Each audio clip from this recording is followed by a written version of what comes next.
Hi everyone, welcome to Active Self-Protection Extra and John's Briefs with the Baron of Barristers, Tim Forshee, as always. An expert criminal defense attorney, had one on the channel not too long ago. Again, it takes us a little while, you understand, if there's a difference between when it comes out on the app and then when it comes out on YouTube, and then when Tim and I get to sit down and talk about these things, they kind of come about, and we sit and listen to your comments a little bit and make videos based on what people are saying. That's how it works. One out of Ecuador with some dudes mourning the loss of their friend, and he decided he wanted to rip one off in the air. That's a problem. Yeah. But instead of ripping it off into the air, he ripped it off into his buddy. In fairness, it may have gone through him and still got to the air. It may well have gone through. Celebratory nonetheless. Yeah. And I don't think these were fine humans to begin with, but that was a pretty big mistake. I want to talk to Tim about what that would look like in terms of charges if that happened to you or me. To win the fight after the fight, you need help. After a use of force, I trust Firearms Legal Protection to help me win the fight for the rest of my life. From their 24/7 attorney-answered hotline to coverage for the use of all legal tools, Firearms Legal Protection has you covered. Get a discount by signing up at the link below. Now, we're not talking about Ecuador. No. Okay, I don't know Ecuadorian law. Assume this happened somewhere in Phoenix. Yes, if we assumed it happened here.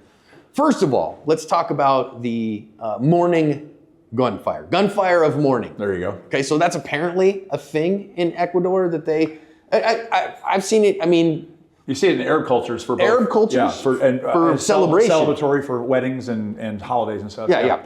Which I think is a terrible idea. Well, again, our culture feels that way. I strongly agree. Yeah. I strongly agree. Here we have Shannon's law for this very thing. Right? That it's a felony offense. Celebratory gunfire is a felony here because we had somebody die. Yeah, and more than one somebody. Yeah, more than one famous somebody. Anytime you fire a weapon in city limits in the state of Arizona that wasn't to save a human life or at a licensed firearms facility, it is a Class 6 dangerous felony. Dangerous. With no other exceptions. Those are the only two. So, yeah. And dangerous means it can't be struck off your record. You're a convicted felon for the rest of your life. The rest of your life. Among other things. Also enhanced sentencing too. Bad day. Yeah. So just doing that, just going, you know what? I'm sad that Tommy is gone.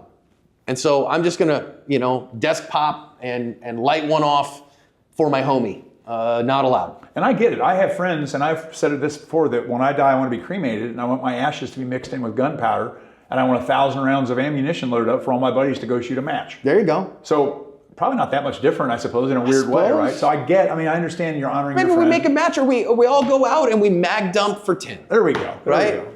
Be remembered that way. We can load them all in full auto guns and make sure you clean your gun afterwards. 3, 2, yeah, right. I wonder what that would do. You got Tim residue inside of your barrel and chamber. Okay, all right, and maybe we want to celebrate in some way. Gunfire is not the way to do that.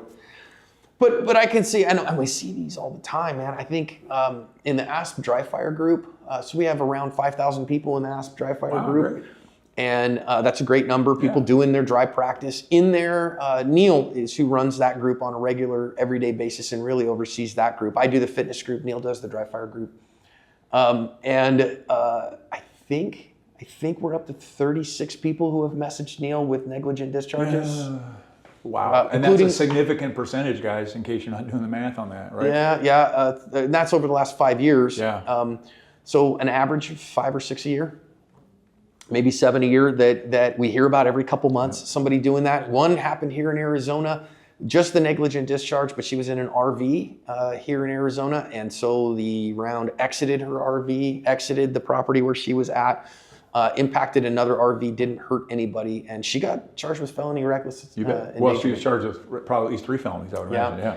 Ended up being able to plead those down to a misdemeanor, but cost her a bunch of money, and that misdemeanor on her record has kept her from being able to get an apartment anywhere. Yeah. It's just really messed her life up. Yep. Really caused her some real significant issues. So, I'm sure John teaches this on his dry fire programs, but my big thing is that, and I've had one client that killed somebody from this, but no ammunition in the same room. Not just on the coffee table away from you, but whatever room you're dry firing in, no ammunition in that room, please. Yeah, really strong. My really strong recommendation is I really recommend for dry practice that you use something like a barrel block. That you got that little thing that sticks out the barrel that's a visual indicator that this gun cannot be loaded. And you have to consciously put that in and take that out. So put it in. You got to change channels on your brain. Right. You got to literally push it out of the barrel in order to use the gun. I strongly recommend that. And I agree with Tim. I recommend no ammo in the room when you're dry practicing, right? I go even a little further. My dry practice gun is just that. It's just that gun only gets used for dry practice, and that space doesn't have live ammo in it ever. So That's the way to do it. that keeps these things at bay. But if, God forbid, you've had a client that's had this, that had a negligent discharge, and I would call that negligent. That is negligent of the rules of safe firearms handling. It's not accidental. You can say it wasn't on purpose. It was unintended. Yeah, everybody says, well, I had an AD. Well, I always, and I believe this is correct. Correct me if you think it's different. I think an accidental discharge is where the fault was the gun. A negligent discharge is where the fault was the nut behind the trigger. And that's the vast majority of people that say they had an AD, it's actually an ND. Yeah. The vast majority of accidental discharges are negligent. Yep. There's actually, I think SIG just settled a class action lawsuit on the 320 that, that gun has been known to go off without the trigger being depressed. That's bad. Those are not the fault of the user. Okay. So, that's a true accidental discharge. I've seen, even when somebody leans a rifle up against a tree to go climb a fence and then that rifle falls. Your negligence says the way that we do that is we unload the gun and then we set it up against there. And I know it's a pain. Hand it over to your friend, unload right. it, and reciprocate. And do those you're not things. hunting alone. But there are rules for this, right? And those rules are paid for in someone's blood. But you've got a client that caused the death via an unintended negligent discharge. Killed his wife. Wow. Horrible. Oh my God. Absolutely horrible. And I mean, I had to talk him down off the ledge many times during that case. And a wonderful guy, and thankfully we were able to keep the charges from being filed. But so he didn't get charged? He was arrested. Okay. But in the interim between the arrest and the actual, whether to go to a grand jury or not, we were able to get the charges stamped down and dismissed. But he, the grisly details, I just really felt for this guy. And I remember going back to his house after we got him out of custody and, getting down on the floor with Formula 409 and scrubbing his wife's head off of the floor. It's horrific. And it was all because he was working on the trigger of a gun, and he had to put the magazine in because it had a magazine safety. So working on the trigger, he had to keep the magazine, and finally got the trigger the way he wanted. And then he put that magazine down and grabbed another magazine, wrapped around, and fired a live round. And just as he did that, his wife stood up to go in the kitchen. And it hit her right in the head. Wow. And just horrific. But yeah, these... And a prosecutor can look at something and say, you've paid enough. Yeah. And the first thing you think is, oh, really? Oh, it was accidental? This guy murdered his wife, and now he's trying to get away. Right. Trust me, we went through that every way but sideways, and that was not what happened. This was just a horrible, horrible tragedy. Yeah. And so that can't... Now, in other cases, though, I think you could also, in the case that we saw here in Ecuador, this guy just lights one off into his buddy. Yep. It seems to be the kind of textbook for manslaughter in the state of Arizona.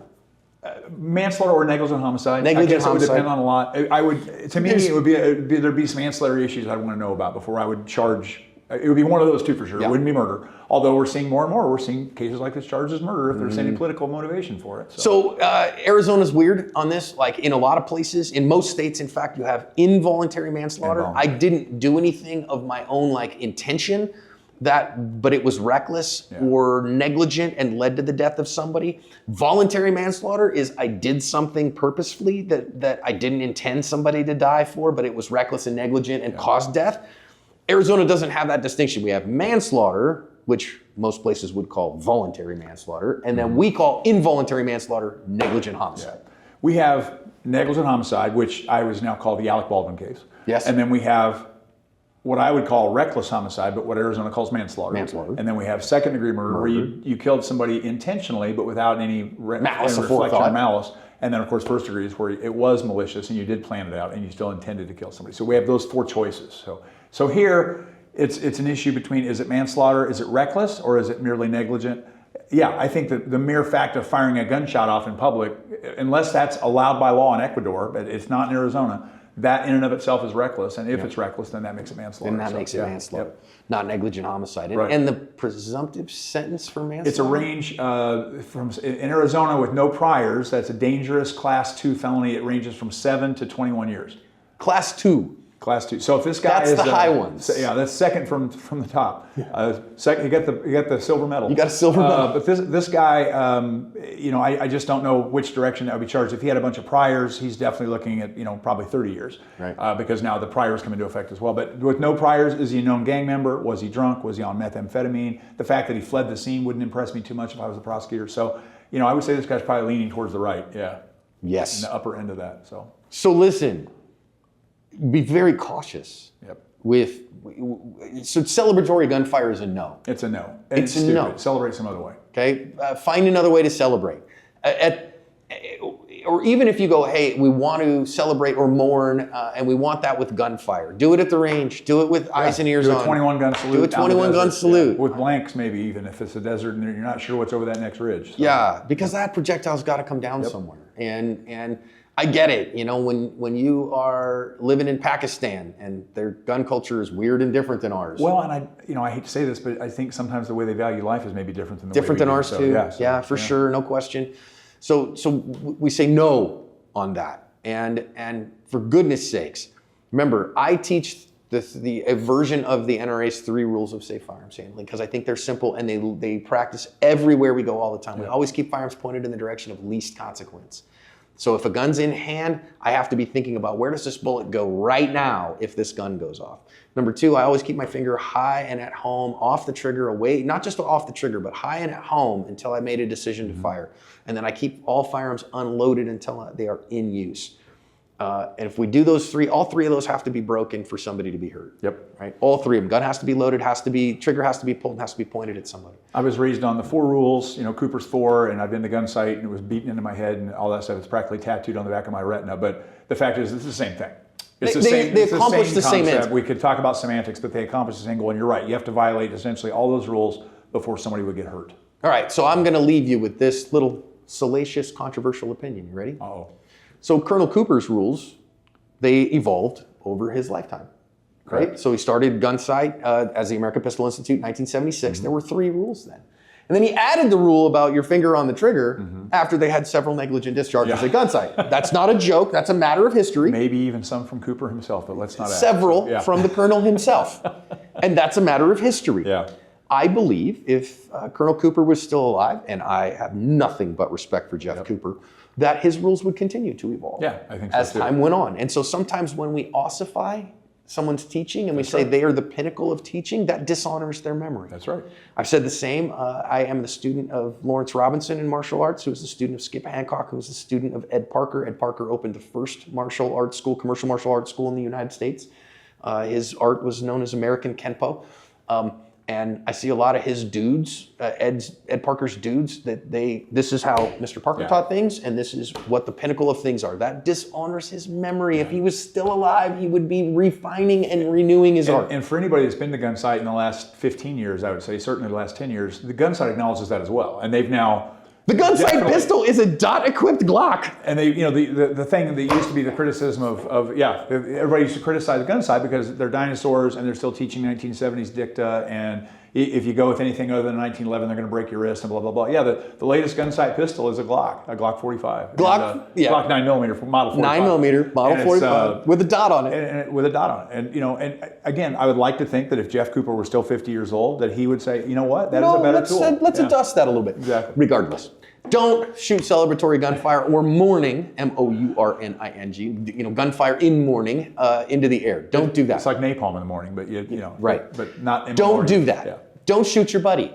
Yeah. Wow. Okay, because and if you do, stay and comfort the friends that just lost a friend and the widow of the guy you just killed. Don't just jump in the car and take off like this clown did. Yeah, bad juju. Again, I don't know the laws in Ecuador, but I know what morals are. Wow. Don't do it. Yep.